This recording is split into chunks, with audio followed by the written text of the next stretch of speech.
एकादशी के दिन शंकर भगवान को चावल का दाना चढ़ाना चाहिए कि नहीं चाहिए? अब बोलो तेरा क्या होगा रे काली है? चलो ठीक है।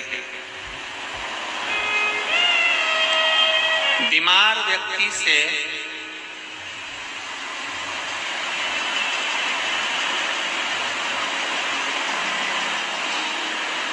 कोई बीमार व्यक्ति है, बहुत रोगीला, उसको बहुत रोग है, शुगर है, बीपी है, थायराइड है, सब कुछ है उसको, और वो रोगीला व्यक्ति जब डॉक्टर के पास जाकर पूछे, डॉक्टर साहब मेरी तबीयत ठीक नहीं रहती है, मैं बहुत कष्ट में रहती हूँ, बहुत तकलीफ है शरीर में,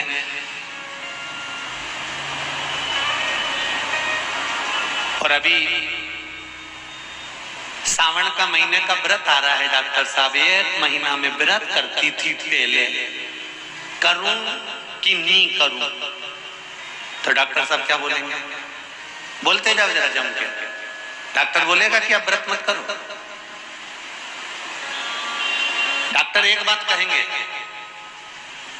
शरीर स्वस्थ रखना है, व्रत बाद में हो जाएगा, अगले वर्ष कर लेना, पर अभी शरीर को सही रखने के लिए दोनों समय अच्छे पेट भरकर सात्विक भोजन करो और अपने शरीर को ठीक करो।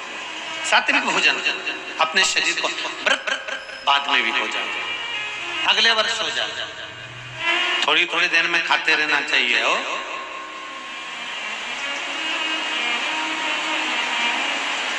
थोड़ा थोड़ा खाओ, थोड़ी थोड़ी देर में खाओ, एक साथ सुरसा जैसे मत निपटा जाता है, थोड़ा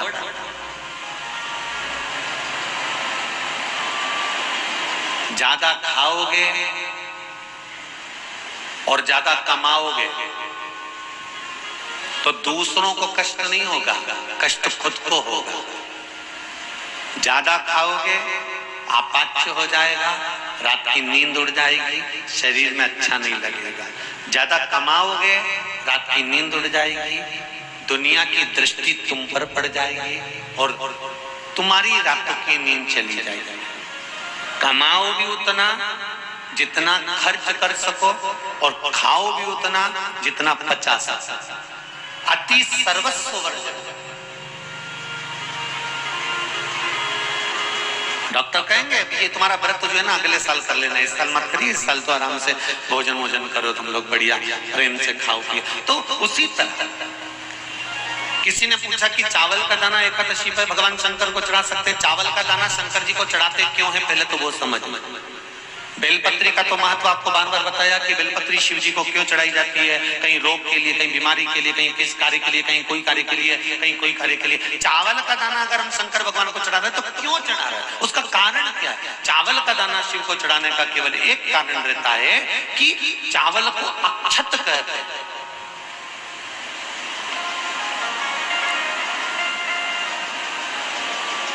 अक्षत का मतलब होता है अक्षय।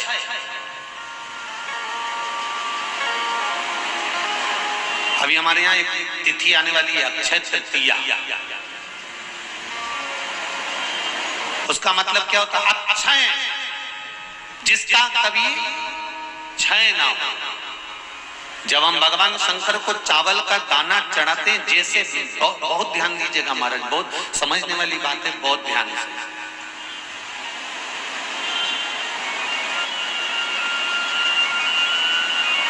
चावल का दाना हमारे मस्तक पर तिलक करने के बाद पंडित जी क्यों लगाते हैं कि भगवान जैसा समय आज चल रहा है, आप पूजन कर रहे हो, पाठ कर रहे हो, दान कर रहे हो, पुण्य कर रहे हो, सत्कर्म कर रहे हो, भजन कर रहे हो, मेरा देव अधिदेव महादेव, मेरा नारायण, मेरा सत्यनारायण भगवान, मेरा राम जी, मेरा विष्णु जी, मेरा भागवत मैया, मेरी रामायण मैया, ब्राह्मण मस्तक पर तिलक लगाने के बाद चावल इसलिए लगाता है कि जैसा समय आज चल रहा है, भगवान तुमको ऐसा ही समय बनाकर रखे और तुम ऐसे ही चार चांद लगाते रहो, दान पुण्य संकीर्तन करते रहो, इसलिए मस्तक पर चावल का दाना लगाया जाए।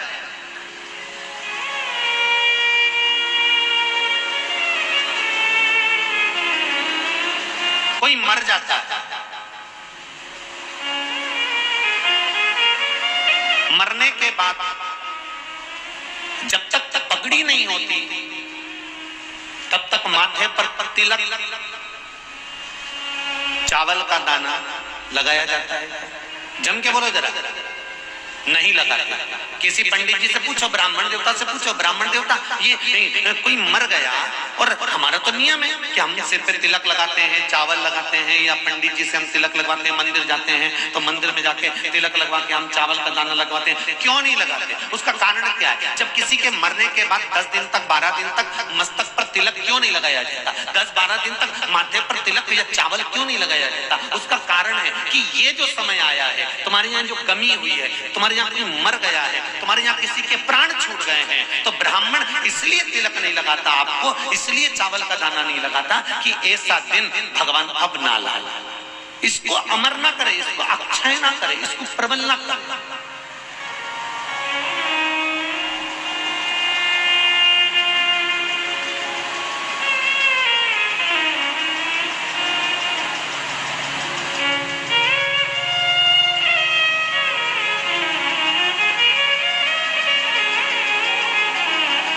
और जब चावल का दाना, तो यहाँ शिव महापुराण की कथा करी, चावल का दाना हम शिव जी को क्यों चढ़ाते हैं, भगवान को क्यों समर्पित करते हैं, भगवान की पूजन में अक्षत क्यों समर्पित करते हैं, चावल क्यों समर्पित करते हैं, उसका कारण क्या है? तो कहा आज मैंने जब चावल का दाना आपको समर्पित करा है, जिस भाव से, जिस विश्वास से, जिस श्रद्धा से, जिस मन से मैं आपको रिझा रही हूँ, हे भोलेनाथ मेरी ये मनोकामना पूर्ण कर, इसको अक्षय कर देना, इसको अमर कर देना, बस इतनी कृपा आप कर।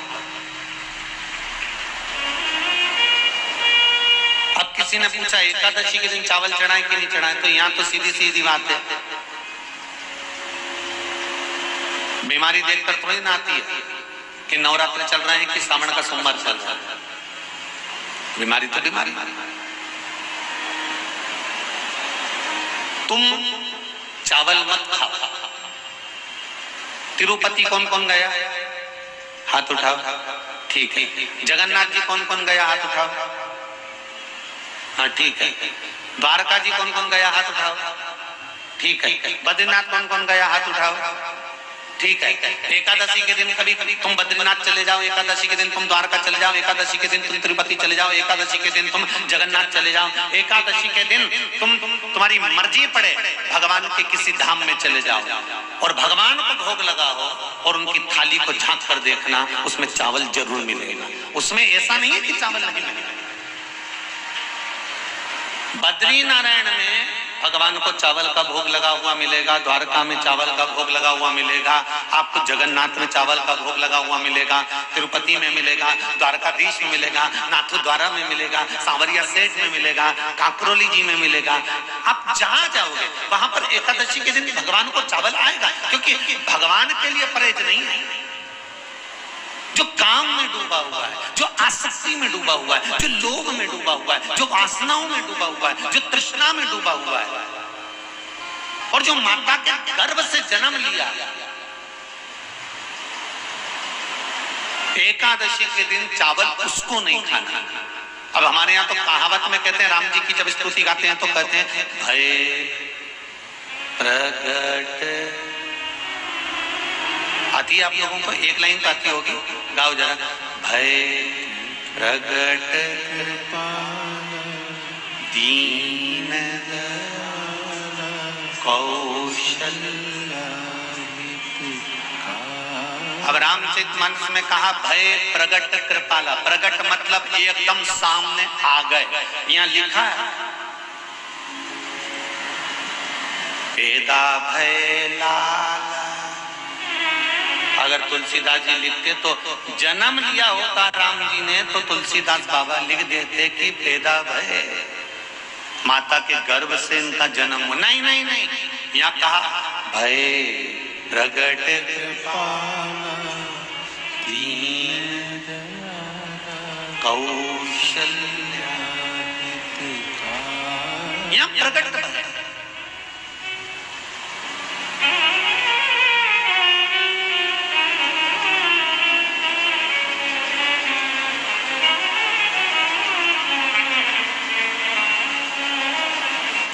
पर स्कंद पुराण,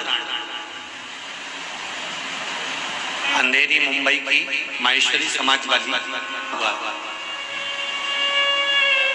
एकादशी के माता पिता कौन है? सबसे पहले एकादशी का व्रत किसने रखा था?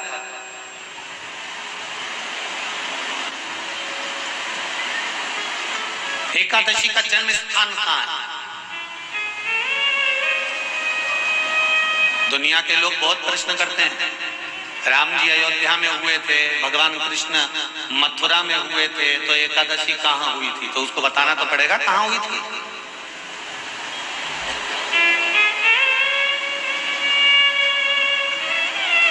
उसमें हमने वर्णन किया कि एकादशी के माता पिता कौन है, एकादशी का व्रत सबसे पहले किसने किया, एकादशी का जन्म कहां हुआ,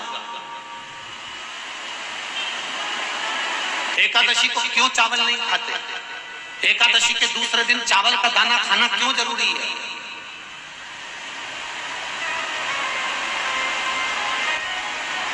कौन सा तीर्थ है जहां एकादशी को उल्टा लटका दिया। एक एक चीज का वर्णन स्कंद पुराण सब चीजों का वर्णन कर देता है।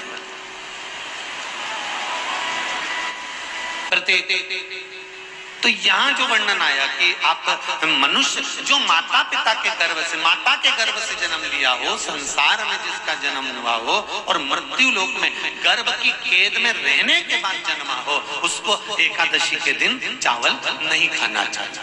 मारा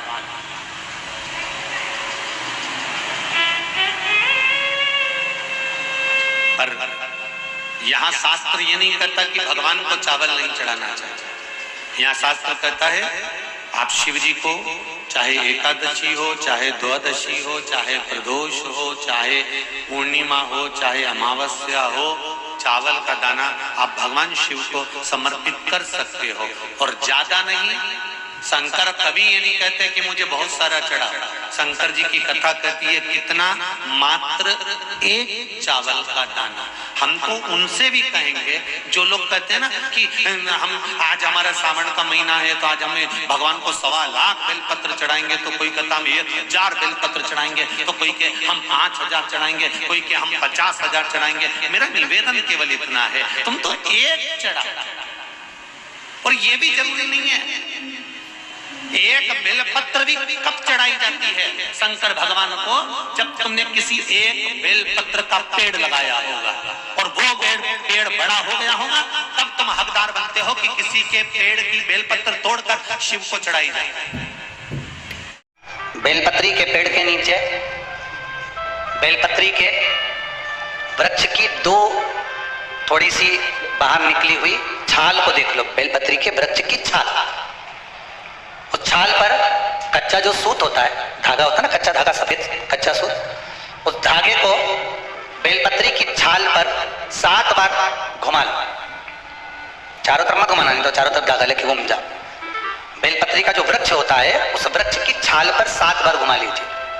ये केवल शरद पूर्णिमा का ही उपाय है, इसके बाद नहीं करना है, केवल एक ही दिन होगा। बेलपत्री की छाल पर उसको घुमा लीजिए 7 बार घुमाकर। जब वो जनेऊ की तरह हो जाएगा ना, उसको उतार लीजिए। बेलपत्री के वृक्ष के नीचे घी का दिया लगाइए, हाथ में उसको रख लीजिए। जिस व्यक्ति को तुमने धन दिया और वो उलझ गया, नहीं दे रहा, पैसा पहुंचा नहीं रहा है, उस छाल पर जो धागा आपने लपेटा है श्री शिवाय नमस्तुभ्यम का स्मरण कर कर बेलपत्री के पेड़ के नीचे कुंदकेश्वर महादेव का नाम लेकर उस धागे को शंकर भगवान को छुआकर महाराज माता पार्वती के चरणों में ले जाकर छोड़ दीजिए। अब विनती कर कर छोड़ दो और निवेदन कर दो, माँ मेरी इतना धन है, इतना पैसा है, विश्वास कर कर मैंने उसको दिया था, वो नहीं दे रहा, माँ से निवेदन करो। फिर कहेंगे संसार वालों के सामने जाकर रोगे तो दुनिया के लोग हंसी उड़ाएंगे। आप किसी से कह दो मेरा 5 लाख रुपए लेकर गया, दिया काय को, हमसे पूछा था, हमने कहा था। दुनिया के लोगों के सामने जाकर कहोगे तो हंसी उड़ाएंगे, अच्छा है लेकर रख गया, चाय डूब गया। हमें किसी के सामने नहीं रहा।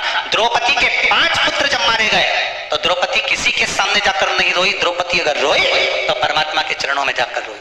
एक बेलपत्र, उस बेलपत्र के मध्य भाग में बीच वाली पत्ती पर लाल चंदन और दोनों पत्तियों पर पीला चंदन, नीचे वाली दोनों पत्तियों पर पीला चंदन, बीच वाली पत्ती पर लाल चंदन और दोनों पत्तियों पर पीला चंदन, और इसी बेलपत्र के साथ में जो लाल चंदन वाला जो पत्ती है उस पर एक श्वेत पुष्प, सफेद फूल रखकर आप अपनी कामना कर जब आपको जल चढ़ाते चढ़ाते 3 महीना, 4 महीना, 5 महीना, 6 महीना आपके हो जाए और बाबा देवाधिदेव महादेव को जल चढ़ाते चढ़ाते समय बीत जाए, तब बाबा से अपने दिल की बात कहने के लिए लाल चंदन, सफेद पुष्प, पीला चंदन दोनों पत्तियों पर अपने हाथ में लेकर कामना कर अशोक सुंदरी वाली जगह पर जब हम उसको समर्पित कर देते हैं, अशोक सुंदरी की जगह मालूम है ना आपको?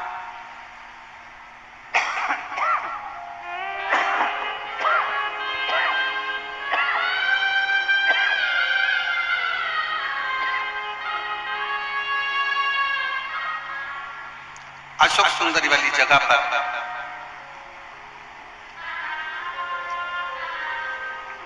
ये शिवलिंग जलाधारी और उसके सामने का जो भाग है उसके मध्य भाग में अशोक सुंदरी का स्थान। बस इसी स्थान पर बेलपत्र और श्वेत पुष्प, बीच वाली पत्ती पर लाल चंदन, आसपास की पत्तियों पर पीला चंदन, और वो शिवलिंग की सम्मुख में जो अशोक सुंदरी का स्थान है वहां समर्पित कर। उस स्थान ये रोज नहीं करना, फिर ध्यान देना, कभी कभी 4-6 महीने निकल जाए, 8 महीने निकल जाए, 3 महीने निकल जाए, 5 महीने निकल जाए, उस स्थान, और ये हमने एक बार नहीं बताया, इसको पहले भी वर्णन कर चुके में बेल के फल में वो गुण होता है कि व्यक्ति के जीवन में कितनी भी दुख की घड़ी हो, उसके अंदर कितनी भी शरीर में रोग हो, बीमारी हो, कष्ट हो, बेलपत्री का वृक्ष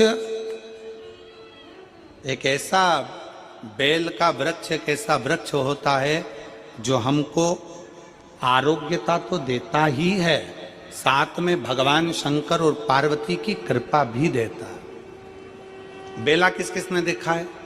जम के बोलो जरा, बेला का फल देखा है आप लोगों ने? अरे बोलो तो, देखा है? बेला का फल कैसा होता है? एकदम गोल हरा सा, आप लोगों ने स्मरण किया होगा। किस किस के यहाँ पर बेल का पेड़ है? बेल का पेड़ है आपके यहाँ? देखा है आप लोगों ने? रखो, अब हम आपसे पूछें, उत्तर जरूर देना, ठीक है?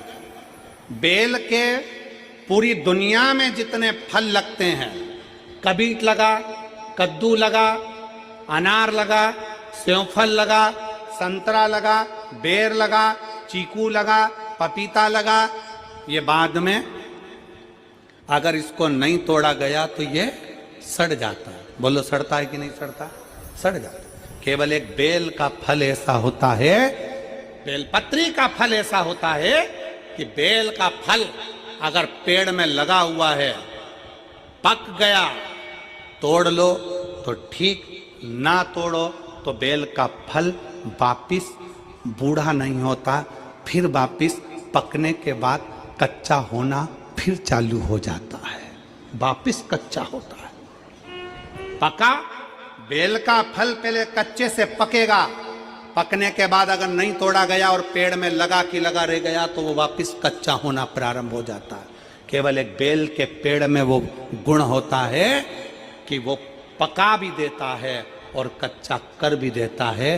बेल के पत्ती में, बेल के पत्र में, बेल के फल में वो गुण होता है कि व्यक्ति के जीवन में कितनी भी दुख की घड़ी हो, उसके अंदर कितनी भी शरीर में रोग हो, बीमारी हो, कष्ट हो, तकलीफ हो, अगर बेलपत्री के वृक्ष के नीचे 5 मिनट, 7 मिनट, 8 मिनट बैठकर श्री शिवाय नमस्तुभ्यम या पंचाक्षर मंत्र नमः शिवाय या षडाक्षर मंत्र ओम नमः शिवाय या महामृत्युंजय मंत्र का अगर वो बैठकर जाप कर लेता है तो उसको उस जगह से इतना बल मिल जाता है कि वो स्वस्थ होना प्रारंभ हो जाता है, उसकी तकलीफें घटना प्रारंभ हो जाती है। बेलपत्र वृक्ष में वो फल है। कोई वृक्ष, सारे वृक्ष उठा कर देखिए, एक एक वृक्ष की गणना करिए कि कोई वृक्ष का फल पकने के बाद वापिस कच्चा नहीं हो सकता फल। बेलपत्री का वृक्ष का फल पकने के बाद अगर पेड़ में लगा कि लगा रह गया तो वापिस कच्चा हो जाता है, पुनः कच्चा हो जाता है। पक गया, पीला हो गया, फिर वापिस बेलपत्री में अगर वो वृक्ष लगा हुआ, वृक्ष में अगर वो फल लगा हुआ है, धीरे धीरे वापिस वो हरा की हरा हो जाता है। बेलपत्र में वो गुण है, बेलपत्र के वृक्ष में गुण है। पका तोड़ लिया तो ठीक, नहीं तो वहीं पे पका हुआ वापिस हरा हो जाएगा, वापिस कच्चा हो जाएगा, वापिस हरा, उसमें वो तत्व है। पक गया तोड़ लो, खा लो, मना ना, पर अगर नहीं तोड़ा तो वो वहीं पर हरा की हरा वापिस हो जाएगा। बात बेलपत्र के वृक्ष में वो साधना, वो तपता, वो बलता है। इसलिए कुबेरेश्वर धाम सीहोर में अभी तो निर्मित नहीं, अभी थोड़ा काम चल रहा है। वहां पर जिस स्थान पर बैठकर हमने भी भगवान शंकर के कंकर शंकर का स्मरण किया, इसी पवित्र भूमि पर बड़े आनंद के साथ बेलपत्री के वृक्ष के मध्य में तुमरुकेश्वर बाबा की मूर्ति, और वहां पर उस बेलपत्री के वृक्ष की परिक्रमा का ऐसा स्थान बनाया जा रहा है जहां आप भी, हो सकता है उसको बनाने में 6 महीना 8 महीना 1 साल लग जाए, पर वहां बैठकर आप भी जब उस बेलपत्र की छांव में तुमरुकेश्वर महादेव की साक्षी में शंकर का गुणगान करोगे तो वहां से रोग मुक्त होकर ही जाओगे, ये निश्चित। ऐसा सुंदर उसका निर्माण, उस फल की प्राप्ति। शिव महापुराण की कथा कहती है, भगवान शंकर का चरित्र कहता है, देवराज नाम के ब्राह्मण का चरित्र कर रहा है कि देवराज चोरी का धन लेकर आया और शंकर भगवान बेलपत्री के वृक्ष के नीचे उसके प्राण छूट गए और शंकर भगवान के धाम कैलाश चले गया। कारण क्या था? जब बेलपत्र के वृक्ष में लगने वाला फल वापिस हरा हो सकता है तो कोई अगर अपने मार्ग से भटक भी जाता है, शंकर को अगर उसने 1 लोटा जल चढ़ाया होता है, उसके परिवार के किसी व्यक्ति ने शिव को 1 लोटा जल समर्पित करा होता है, तो वो व्यक्ति वापिस भगवान शंकर की भक्ति की ओर जुड़कर अपना कल्याण कर ही रहता है। कर प्रिय है पुष्प में आंक का पुष्प, जो आंकड़े का पुष्प होता है शंकर को बड़ा प्रिय है। और दूसरे नंबर पर शंकर को प्रिय है शमी का पुष्प, बहुत ध्यान देना महाराज। तीसरे नंबर पर शंकर को प्रिय है महाराज सरसों का पुष्प। सरसों होती है ना, जो राई अपन बोते हैं, सरसों बोते हैं, उसमें पीले कलर का जो पुष्प लगता है। हमारा तो निवेदन रहता है जब तक सरसों आए तो प्रयास करा करो कि सरसों के 108 पुष्प शंकर भगवान पर चढ़ाना प्रारंभ कर दो।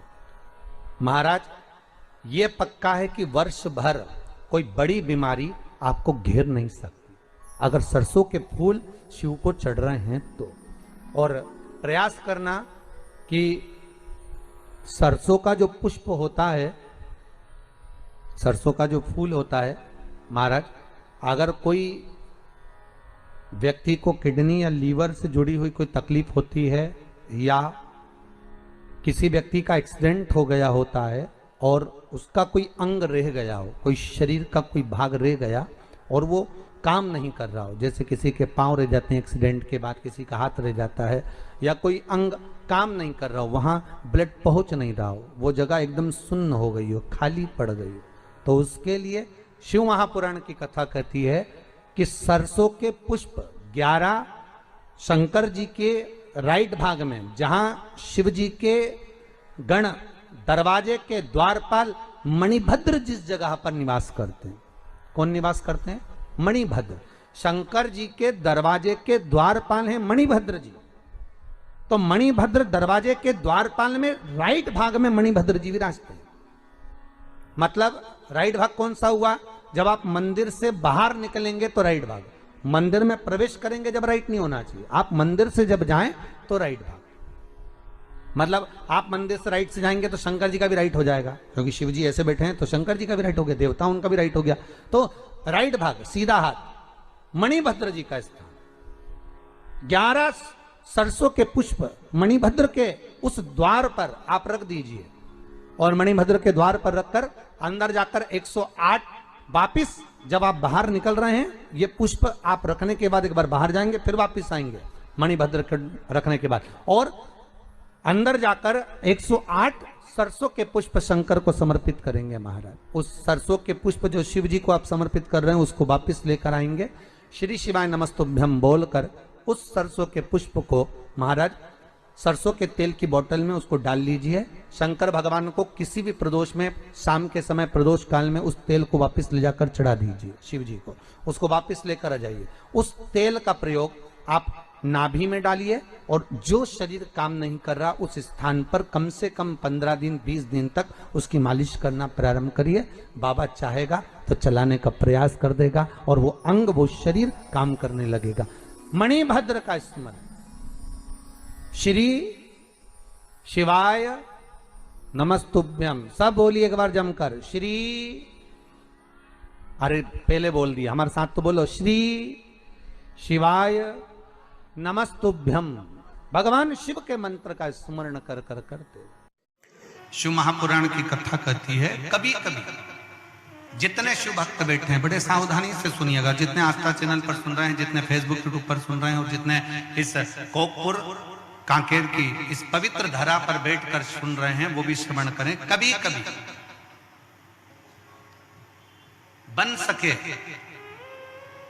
एक बेलपत्र, उस बेलपत्र के मध्य भाग में बीच वाली पत्ती पर लाल चंदन और दोनों पत्तियों पर पीला चंदन, नीचे पीला चंदन, बीच वाली पत्ती पर लाल चंदन और दोनों पत्तियों पर पीला चंदन, और इसी बेलपत्र के साथ में जो लाल चंदन वाला जो पत्ती है उस पर एक श्वेत पुष्प, सफेद फूल रखकर आप अपनी कामना कर कर, जब आपको जल चढ़ाते चढ़ाते 3 महीना, 4 महीना, 5 महीना, 6 महीना आपके हो जाए और बाबा देव अधिदेव महादेव को जल चढ़ाते चढ़ाते समय बीत जाए, तब बाबा से अपने दिल की बात कहने के लिए लाल चंदन, सफेद पुष्प, पीला चंदन दोनों पत्तियों पर अपने हाथ में लेकर कामना कर कर अशोक सुंदरी वाली जगह पर जब हम उसको समर्पित कर देते हैं, अशोक सुंदरी की जगह मालूम है ना आप,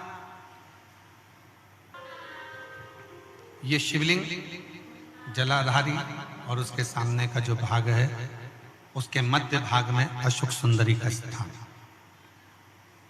बस इसी स्थान पर बेलपत्र और श्वेत पुष्प,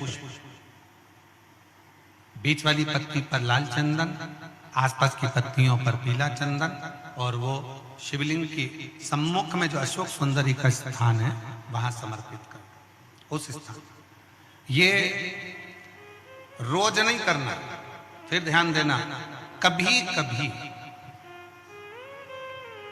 4-6 महीने निकल जाएं, 8 महीने निकल जाएं, 3 महीने निकल जाएं, 5 महीने निकल जाएं, उस स्थान, और ये हमने एक बार नहीं बताया, इसको पहले भी वर्णन कर सकते।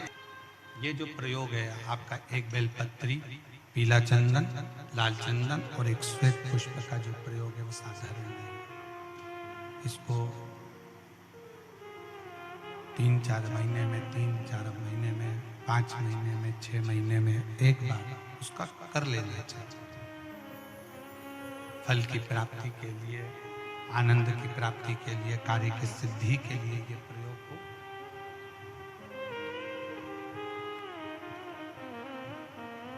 और आश्रित होकर शिव पर पूर्ण भरोसा कर कर, शंकर पर आश्रित होकर शिव की भक्ति करते हुए, शंकर का गुणगान करते हुए, शिव से निवेदन करते हुए, पूर्ण भरोसे के साथ, पूर्ण भरोसे के साथ।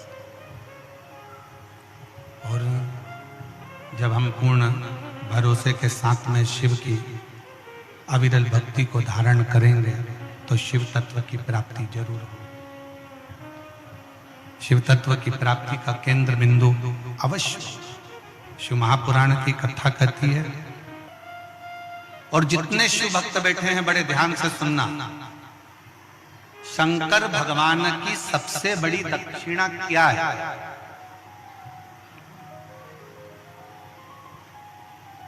आपका कोई भी व्रत, उपास, अर्चना, आराधना कुछ भी करो, शिव जी की सबसे बड़ी दक्षिणा क्या है?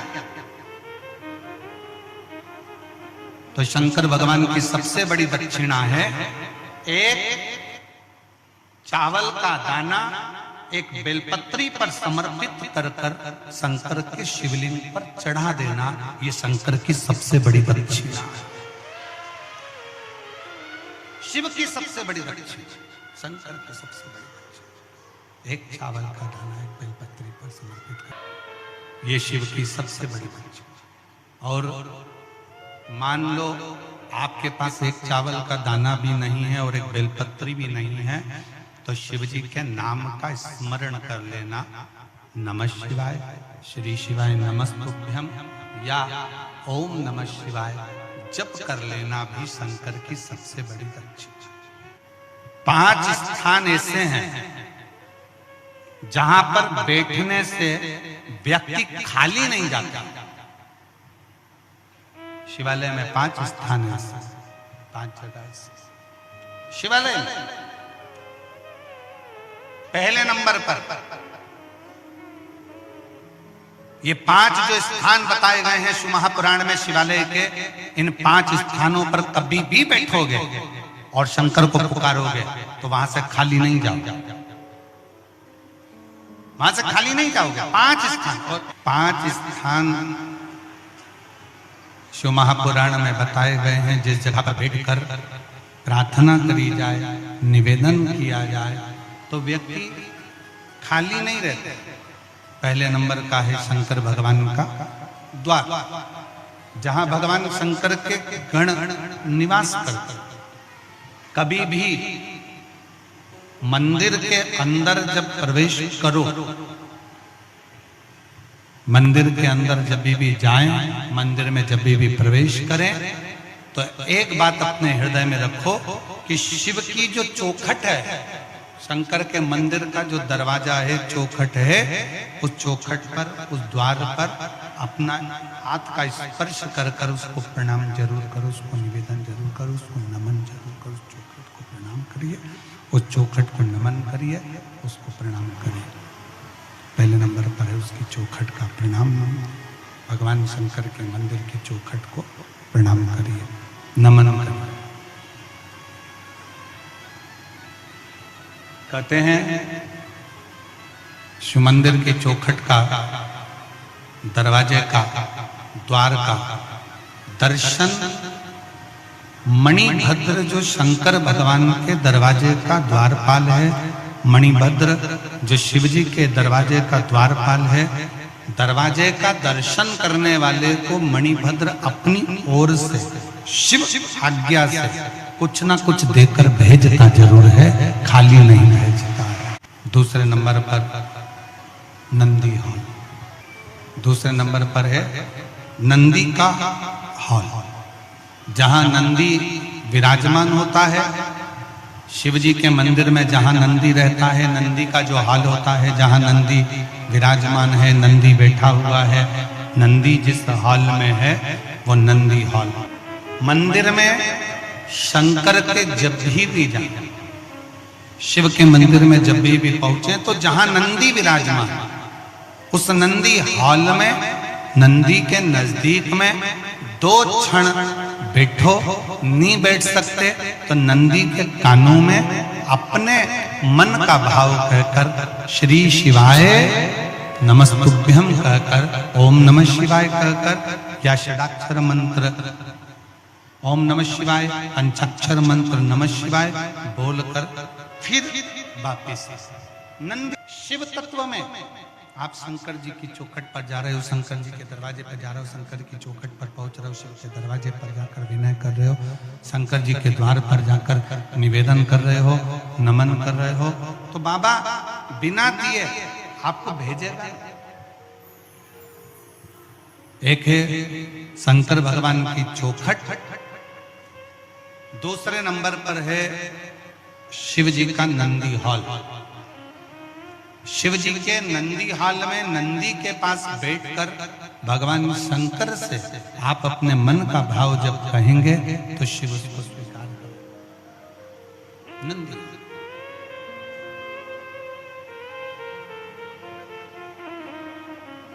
तीसरे नंबर पर शिव जी के मंदिर के पास में जो कुआं हो, बावड़ी हो, तालाब हो, सरोवर हो, शिव जी के मंदिर के पास में कोई कुआं, बावड़ी, तालाब, सरोवर, नदी अगर हो तो उस सरोवर, कुआं, बावड़ी, तालाब और नदी के पास में 2 क्षण बैठकर शंकर के नाम का उच्चारण करने पर, शिव नाम का उच्चारण करने पर शिव देते जरूर हैं। शंकर देने में पीछे हटते नहीं हैं, शिव देते जरूर हैं। शिव नाम का उच्चारण करने पर शिव देते जरूर। चौथे नंबर का, शिव मंदिर में लगे हुए वृक्ष, पीपल, बड़, आंवला, शमी, बेल, ये शंकर के मंदिर के वो वृक्ष हैं।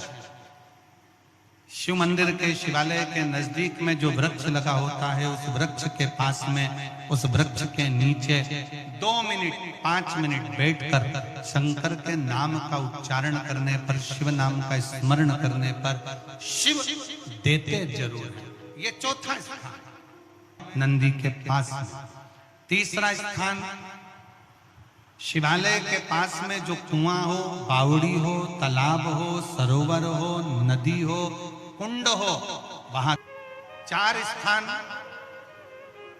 सब लोग बोलेंगे। पहला स्थान कौन सा बताया था? शिव जी की, जम के बोलो जरा, चौखट दरवाजा। दूसरा स्थान नंदी के नजदीक में, नंदी हॉल में 2 मिनट 5 मिनट बैठकर बाबा से अपने मन का भाव जरूर कहना चाहिए। चौथा स्थान, जम के बोलो जरा, शिवालय में, शंकर के नजदीक में, शंकर के मंदिर के पास में जो वृक्ष हो, बड़ का, पीपल का, आंवले का, शमी का या बेलपत्र का जो वृक्ष हो, उसके नजदीक में, उसके नीचे, उसके पास में बैठकर जो बोला जाता है, शिव उसको स्वीकार करता है और देता जरूर है। और 5वें नंबर का शिव पुराण कहती है, शंकर जी के मंदिर में उत्तर की ओर मुख कर, उत्तर मतलब शंकर जी का जो शिवलिंग है ये जलाधारी है और ये पानी बहने का स्थान है। शिव जी के मंदिर का जो पानी बहने का स्थान होता है वो उत्तर का होता है।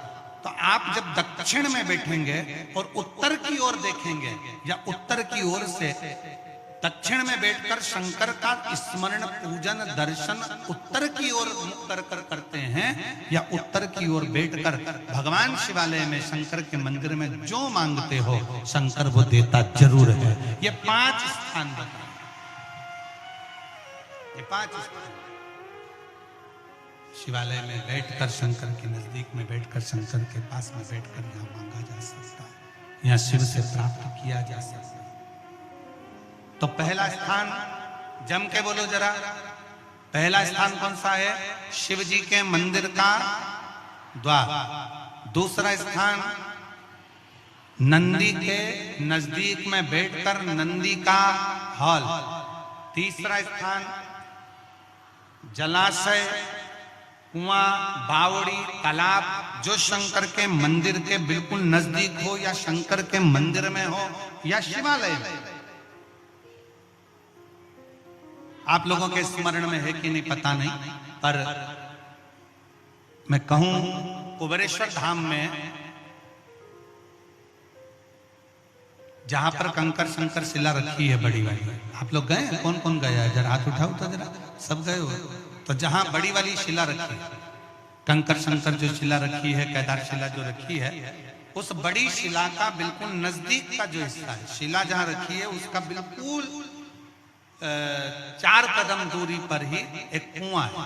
अब तो उस कुएं पर छत डाल दी गई है और कुएं को छत डालकर बंद कर दिया गया, पर पूरे कुबेरेश्वर धाम में जो पानी आप पीते हो, जो पानी का प्रयोग करते हो, जो पानी आप यूज करते हो, वो उसी कुएं का, उसी कुएं का। अब उस पर छत डाल दी गई। तो कई लोग कहते हैं कि कुबेरेश्वर धाम में हम जाते हैं और बाबा को प्रार्थना करते हैं तो बाबा हमारी बातों को इतनी जल्दी स्वीकार क्यों करता है? काशी में हम जाते हैं तो काशी में बाबा हमारी बातों को क्यों स्वीकार करता है? उज्जैनी जाते हैं तो उज्जैनी में क्यों स्वीकार करता है? मल्लिकार्जुन जाते हैं तो मल्लिकार्जुन में क्यों स्वीकार करता है? 12 ज्योतिर्लिंग जितने बने हुए हैं, इन 12 ज्योतिर्लिंग के शिवालय में, शंकर के मंदिर में जल का स्रोत है। जैसे विश्वनाथ जी के मंदिर में, काशी में ज्ञान वापी है, जैसे उज्जैनी के अंदर महाकाल मंदिर में ही सरोवर है, जैसे मल्लिकार्जुन में जब दर्शन करने जाते हो तो पास में एक कुआं है, उसी तरह प्रत्येक शिवालय में भीमाशंकर चले जाओ, त्र्यंबकेश्वर चले जाओ, तुम्हारी मर्जी पड़े जिस ज्योतिर्लिंग में जाओगे। आप केदारनाथ जाओगे तो ओम कुंड है, ऐसे जितने जितने ज्योतिर्लिंग का दर्शन करोगे, प्रत्येक ज्योतिर्लिंग के नजदीक में, ज्योतिर्लिंग के अंतर्गत, ज्योतिर्लिंग मंदिर के अंदर एक ना एक शिवालय के पास में जलाशय रहता है। वो जलाशय क्यों रहता है? उस जलाशय के अनुकूल जब हम अपने मन की कामना करते हैं, वहां बैठकर आराधना करते हैं, तो भगवान शंकर पर उस जलाशय का जो पानी शिव पर चढ़ता है, तो हमारे मन की तरंगे शंकर स्वीकार कर कर हमारी झोली भर देते हैं। अब और हम 7 दिवसीय शरद पूर्णिमा के उत्सव पर जो पूर्णिमा शिव महापुराण की कथा सुन रहे हैं, इसके रस तत्व को हमें ग्रहण करना है और उस रस तत्व को ग्रहण कर कर अपने जीवन को सार्थक बनाना। कई माताएं कहती हैं, गुरुदेव हमारे यहाँ पर शंकर भगवान का शिवलिंग नहीं है, तो क्या हम बाजार से ले आए? और हमारे यहाँ पर शिवलिंग है तो वो बड़ा है, तो क्या हम उसको पीपल के पेड़ के नीचे छोड़ आए? नहीं, शिवलिंग है तो पूजन करो, नहीं है तो भगवान का जब स्नान कराओ, ठाकुर जी का कराओ, देवी जी का कराओ, जो तुम्हारे घर में भगवान है उनका जब पूजन कराओ, तो पूजन कराने के बाद में जब उनका स्नान कराओ, स्नान कराते समय थोड़ा सा भाव यही प्रकट कर लेना कि हम शंकर विश्वनाथ को, महाकाल राजा को, सोमनाथ को, मल्लिकार्जुन को, भीमाशंकर को, त्र्यंबकनाथ को हम जल चढ़ाएं।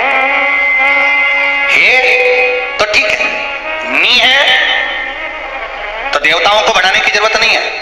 कारण क्या है? तुम तो कर लोगी सेवा, तुमसे तो सच जाएगी, और आने वाली पीढ़ी करेगी क्या? घर में सेवा उतनी ही करना, उतनी ही रखना जितनी तुमसे बन रही हो। तुम्हारे जाने के बाद घर के बहू बेटा भगवान को डलिया में भर के वृंदावन छोड़िया, ऐसा काम मत कर। जितनी बने उतनी छोटे रूप में सेवा करोगे तो पीढ़ी दर पीढ़ी चलती रहेगी। ज्यादा सेवा को बढ़ा दिया, छूना नहीं, नहा के आओ, कपड़े बदल के आओ, ये कर आओ, जाओ जरा। जितना तुम पूजन को, सेवा को, भजन को, कीर्तन को जितना हवा बनाओगे, जितना डराओगे लोगों को, वो उतने डरेंगे, उतने डरेंगे। सेवा को, भजन को, पूजन को कभी डराने का केंद्र मत बनाओ। ये तो भगवान की मस्ती का आनंद सुख है। लोटा भर के पानी भी अगर चढ़ा रहे हो, शंकर जी के मंदिर में जाकर जल चढ़ा रहे हो, थोड़ी गलती हो गई, भगवान से कह देना तुम्ही ने सिखाया है, हो गई तो हो गई, आप ही ने तो सिखाया, नहीं जानते थे। अब धीरे धीरे धीरे धीरे लोगों को शिव महापुराण सुनते सुनते मालूम पड़ रहा है कि शंकर की कैसे पूजन करना चाहिए, बेलपत्री कैसे चढ़ाना चाहिए, जल कैसे चढ़ाना चाहिए, धतूरा कैसे चढ़ाना चाहिए, चंदन कैसे चढ़ाना चाहिए, काली तिल कैसे चढ़ाना चाहिए। ये लोगों को ध्यान में अब आ रहा है धीरे धीरे, पहले नहीं मालूम था तो हो गई, गलती हो गई। कई लोग कहते हैं, गुरुदेव हमने सुना है शरद पूर्णिमा के दिन अमृत बरसता है,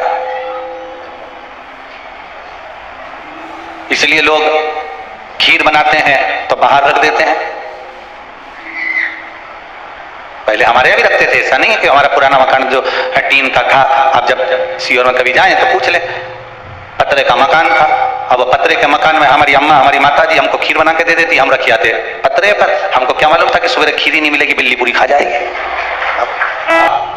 शरद पूर्णिमा के दिन जो आप, हम, संपूर्ण विश्व के लोग, संसार के लोग जो भगवान का भजन करते हैं, रात्रि के समय पर जो भगवान का स्मरण करते हैं, भजन करते हैं, कीर्तन करते हैं, मंत्र जाप करते हैं, नाम जाप करते हैं, यही तो वो अमृत है, यही वो अमृत है। ये जितनी पूर्णिमा के व्रत हैं, जितने 12 महीने जो पूर्णिमा पड़ती है, पूनम पड़ती है, ये भले दुनिया के लोग कहते हैं कि ये भगवान राधा और कृष्ण से संबंध रखते हैं, सीता राम जी से संबंध रखते हैं, राम और कृष्ण से संबंध रखते हैं, पर इनका यदि सही संबंध समझा जाए, इनके सही संबंध का यदि स्मरण करा जाए, इनके सही संबंधों का यदि वर्णन किया जाए, तो शिव और चंद्रमा के जो मिलन का केंद्र बिंदु है वही पूर्णिमा है। अगर बेटी हो गई तो अधिक प्रसन्न हुई है, और बेटा हो गया तो थोड़ा कम प्रसन्न हुई है। बेटी के होने पर प्रसन्नता 4 गुनी होना चाहिए, और बेटे के होने पर प्रसन्नता थोड़ी सी कम होना चाहिए। कारण बेटी 2 कुल को तारती है, बेटा 1 कुल को तारता है। दुनिया का सबसे सुंदर संबंध है चंद्र और समुद्र का। चंद्रमा घटता है तो समुद्र की लहरें भी घटती है, ज्वार और भाटा। चंद्रमा यदि घट रहा है तो समुद्र की लहरें भी घट रही है। चंद्रमा यदि बढ़ रहा है तो समुद्र की लहरें भी बढ़ रही है। कितना सुंदर संबंध होगा। चंद्रमा को घटता हुआ देखा तो समुद्र की लहरें घट गई, चंद्रमा को बढ़ता हुआ देखा तो समुद्र की लहरें बढ़ गई। अर्थात शिव महापुराण की कथा कहती है, श्रीमद् भागवत पुराण कहती है कि महाराज समुद्र जैसी गंभीरता, समुद्र जैसा प्रभाव, समुद्र जैसा भाव आपके भीतर होना चाहिए कि दूसरा व्यक्ति को घटता हुआ देखकर हमारा भी दिल थोड़ा सा दुख है, हमारा भी हृदय थोड़ा सा है। चंद्रमा को बढ़ता हुआ देखकर हमारे भीतर भी प्रसन्नता जागृत हो, हमारे भीतर भी उमंगता जागृत हो, हमारे भीतर भी ये भाव जागृत हो जाए कि ये बढ़ रहा है तो हमें प्रसन्नता हो रही है। हम समुद्र के बिल्कुल विपरीत हैं। पड़ोसी के घर में धन बढ़ता है तो टेंशन हमें हो जाता है। 4 देवरानी जेठानी है, एक जेठानी के घर में लड़की हो गई, एक जेठानी के घर में छोरा हो गया। अभी परसों जलाया है रावण। रावण कब जलाया? अरे बोलो तो जम के, परसों। रावण दुराचारी भी था आपके हिसाब से, पापी भी था, पर आज के मनुष्य जैसा दोगला तो नहीं था।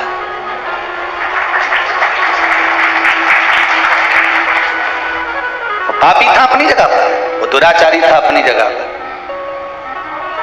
पर दोगला नहीं था। आज के जमाने में तो मालूम ही नहीं पड़ता, रावण के 10 मुंह थे वो तो दिखते थे। आज के जमाने में व्यक्ति के कितने मुंह है नजर ही नहीं आते, वो दिखते ही।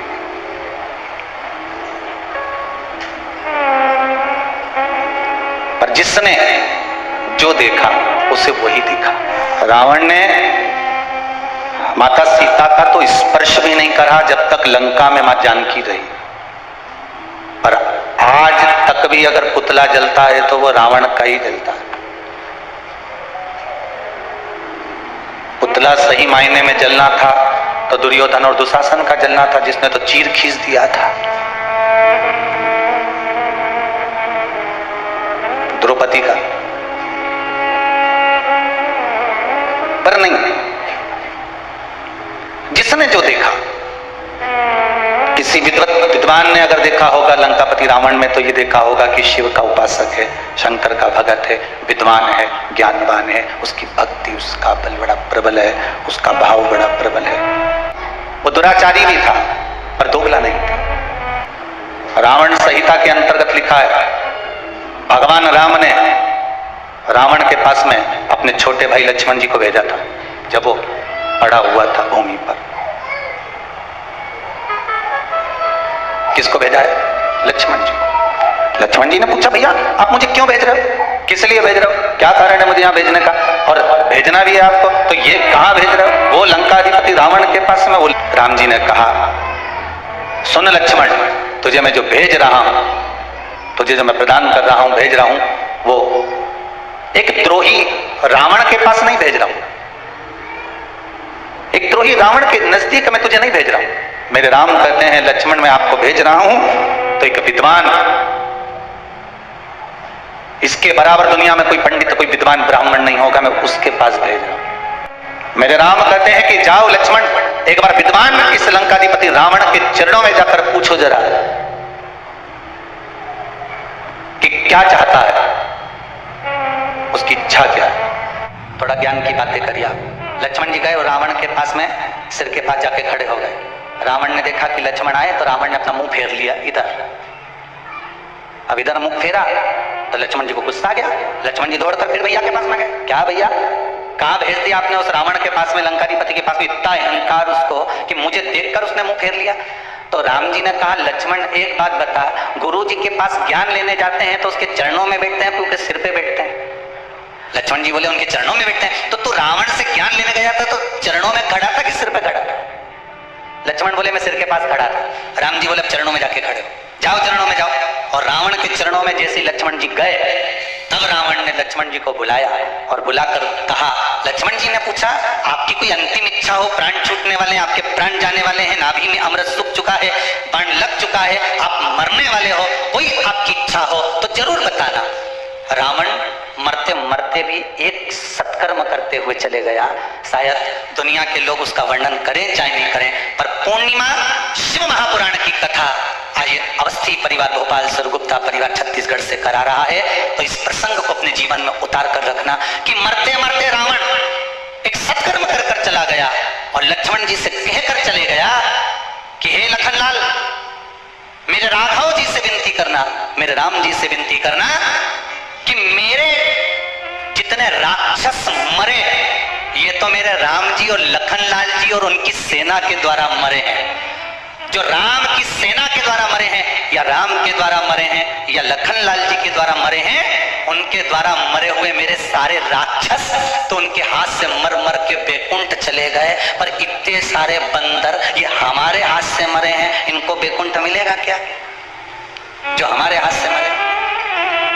तो लखनलाल जी आप राघव जी से विनती करना कि मेरे प्राण आज दशहरे पर छूटे हैं, पर पूर्णिमा तक इंतजार करना, मेरा अंतिम संस्कार तब करना जब ये बंदरों को भी कुछ अच्छा पद प्राप्त हो जाए, इन बंदरों को भी अच्छा पद प्राप्त हो जाए। रावण का शव पड़ा रहा, मंदोदरी बिलखती रही, रोती रही, विभीषण बात संवाद राम जी से करते रहे, पूर्णिमा तक पड़ा रहा।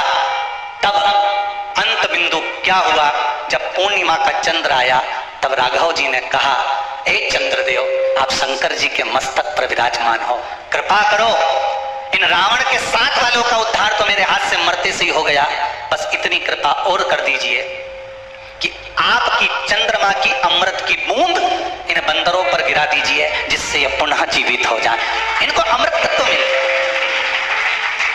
रावण के तब अंतिम संस्कार हुआ। अब सोचिए जाते जाते भी भलाई का काम करके जा रहा है, और आज के जमाने में व्यक्ति जाते जाते भी पूरे झगड़े का काम करके जाता है। लिख के जा रहा हूं, ये मेरे शरीर को हाथ नहीं लगा, ये मुझे छुए नहीं। अरे ऐसा का काम, जरा सा झगड़ा हो ही नहीं तो तुम लड़ाई में दे दो, मैं तो पाँव नहीं धरूंगा तेरे यहाँ और तेरा मुंडा नहीं देखूंगा और मैं तेरे यहाँ आऊंगा नहीं। अच्छा तुम जैसे संसार के लोगों से लड़ाई करोगे तो मैं तेरे यहाँ आऊंगा ही नहीं, ऐसी लड़ाई एक दिन तुम महादेव से कर लो कि मैं तेरे यहाँ आऊंगा ही नहीं, तो महादेव के नहीं आएगा तो बांध के लाएंगे, और आना तो पड़ेगा। ऐसी लड़ाई तुम कर लो भगवान से कि मर जाऊंगा और तेरे यहाँ नहीं आऊंगा। संसार के लोगों से लड़कर तो कह सकते हो कि मैं तेरे यहाँ नहीं आऊंगा, झगड़ा कर लिया, लड़ लिया, बोल दिया, अपशब्द ताने कर दिया, पर भगवान से लड़कर कह दे तो कम कि हम तुम्हारे यहाँ नहीं आएंगे, जा तुमसे जो बन जा कर लो, जाओ कर लो। हम सार्वजनिक रूप से तो महामृत्युंजय मंत्र नहीं बोलेंगे, पर वायलिन के द्वारा, वाद्य यंत्र के द्वारा आप अपने भीतर से एक मंत्र का स्मरण, ओम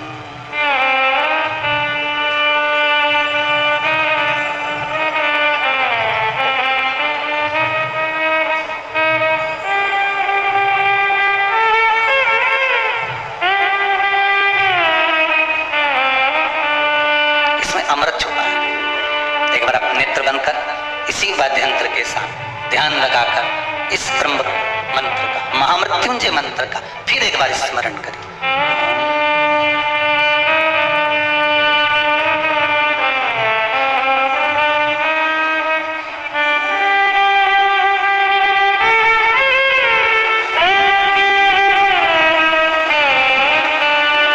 ये वो मंत्र है, शिव का महामृत्युंजय मंत्र के अंदर छुपा हुआ। अगर किसी का एक्सीडेंट हो जाए, शुगर बीपी बढ़ गया, कोई बड़ा रोग आ गया, तो सबसे पहले आप पंडित देवता को बुलाकर, ब्राह्मण देवता को बुलाकर, अपने नगर के पुरोहित ब्राह्मण आदि जोगी सन्यासी जो भी है उनके पास में जाकर पूछोगे, गुरुदेव जरा पत्रिका देखिए, पत्रिका देखकर मेरे दादाजी का, मेरे पिताजी का, मेरी माताजी का, मेरे भाई का, बंधु का, सखा का, पति का, पत्नी का, बेटे का, पुत्र का, जरा देखकर बताओ कि इसका ग्रह क्या चल रहा है। और कह दिया इसके ग्रह तो सब ठीक है, नहीं गुरुदेव इसको कष्ट बहुत है।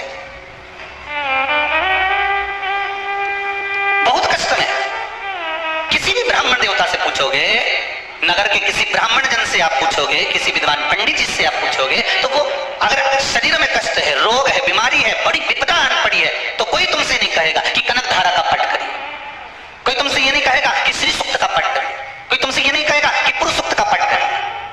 अगर विपदा भरी है, रोग बड़ा है, तकलीफ बड़ी है, कष्ट बड़ा है, तो कोई तुमसे ब्राह्मण जन, विप्रजन, विद्वान पंडित जन एक बात जरूर कहेंगे कि महामृत्युंजय का अनुष्ठान करवा लीजिए। क्यों? महामृत्युंजय के उस मंत्र में क्या छुपा है? महामृत्युंजय के उस मंत्र में है क्या? तो महामृत्युंजय के उस मंत्र में चंद्र और शिव का अमृत तत्व छुपा हुआ है। एक छोटा बच्चा एक गुल्लक तैयार करता है, उस गुल्लक में रुपया डालते जाता है, पैसा डालते जाता है, गुल्लक में रुपया पैसा भरते जाता है, पैसा डाल रहा है, रुपया डाल रहा है। पर विचार करिएगा, एक दिन गुल्लक को अहंकार आ जाए कि जितने रुपए डले हैं सब मेरे। बोलो सही बात है? ये गुल्लक क्या है क्या है? और एक दिन गुल्लक को अहंकार आ जाए कि जितना रुपया डाला ये सब मेरा है, इसमें जितना पैसा पड़ा सब मेरा है, और गुल्लक को अहंकार आ जाए और एक दिन कहीं का व्यक्ति आए और छोरे ने जो गुल्लक उठाई उनके दो चाप फेंका, पैसा सब निकल के बाहर आया। तब गुल्लक को समझ में आया कि जब तक मैं फूटी नहीं, जब तक मुझे फोड़ा नहीं, जब तक मुझे तोड़ा नहीं, जब तक मैं टूटी नहीं, तब तक ये धन मेरा था।